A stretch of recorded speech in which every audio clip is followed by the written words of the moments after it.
By almost any measure, China has come a long way since the death of Mao Zedong 35 years ago. Economic reforms have spurred unprecedented growth, modernization, and prosperity, elevating China to a major player on the world stage. But within China, an intense struggle over ideas and policies is playing out. Liberal voices champion greater individual freedom and a private market economy as the way forward, while a growing leftist movement looks to hinge China's future on ideologies of the past century. Among the many voices in this fiery debate, one has steadfastly stood the test of time and become a beacon for liberty.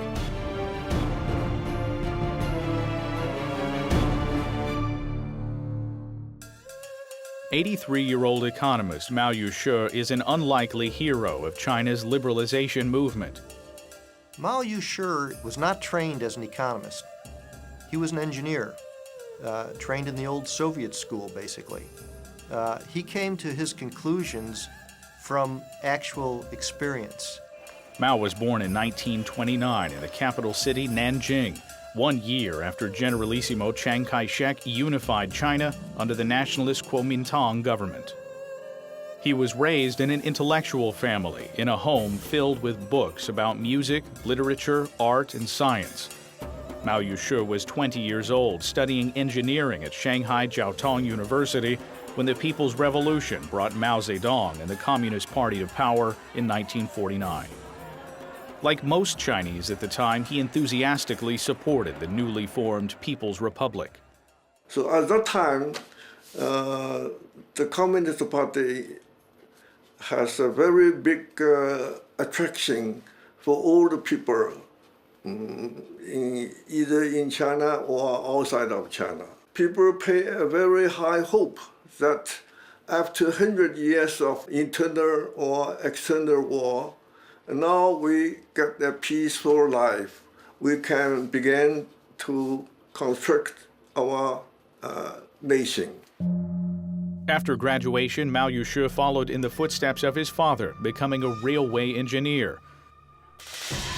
It wasn't long before his enthusiasm for the new government and its charismatic leader faded. In a series of campaigns to solidify power, Chairman Mao targeted anti-revolutionaries, political rivals, capitalists, and other suspected opponents.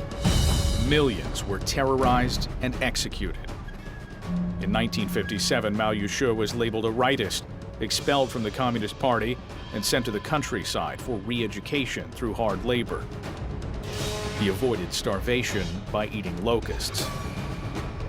After the Communist Party came to power, China changed the economic system from market to a planned economy. And gradually we can see that the supply cannot meet the demand. On the year 1957, I expressed a different view from the planned economy. And this is one of the reasons that I was persecuted. Chairman Mao's subsequent great leap forward in cultural revolution devastated the economy, created social chaos, and doomed millions of Chinese to horrific deaths. Mao Yushi's family had their property confiscated, were harassed, and publicly humiliated, but they survived. The death of Mao Zedong in 1976 marked a new beginning for Mao Yushi. Professor Mao, of course, was trained as an engineer, but he always had a deep intuitive understanding of economic realities. All the way back in the 1950s, he was punished for saying if there's no pork in the market, they should allow the price to rise. He understood command economy doesn't work. When China began to open up again in 1978 with Deng Xiaoping and the recognition of the reforms that were already taking place on the ground, this was an opportunity for him to step forward and begin to articulate these economic insights.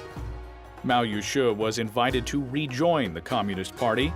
He refused and instead forged his own independent path as a relentless advocate for individual liberty and a market economy with private ownership. In 1993, Mao Yushi co-founded and is still head of the Unirule Economic Research Institute, an independent think tank dedicated to research and the open sharing of ideas. In 2002, he established the Fuping Development Institute to provide microcredit and vocational training to help poor people improve their lives through the market economy. And he was among the first to sign the politically explosive Charter 08, calling for separation of powers, judicial equality, and basic individual freedoms. But in April of 2011, the then 82-year-old economist ignited a firestorm. In an essay criticizing Mao Zedong, Mao Yushi called for a national reassessment of the former chairman's impact and legacy. We have yet to fully acknowledge that Mao was a man, not a god, he wrote. Only when we strip away the mythology and superstition that once surrounded him can he finally be judged.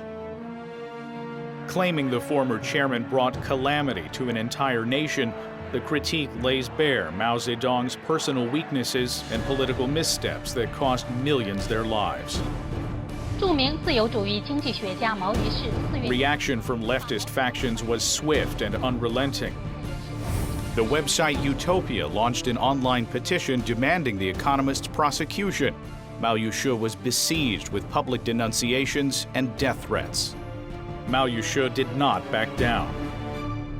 The problem behind this income gap is because of privileged rights. He reiterated the importance of freedom of speech and the rule of law. 因为在最近20多年来，虽然中国的经济或者 The Chinese economy has developed rapidly during the past 2 decades. 仍然延续了这个毛泽东思 However, the political system is still in the shadow of Mao 那 Zedong. 思想，毛泽东对中国的影响， Mao's ideas still influence people and need to be examined. 被他清理过程。 They prevent China from moving down the road to freedom and democracy.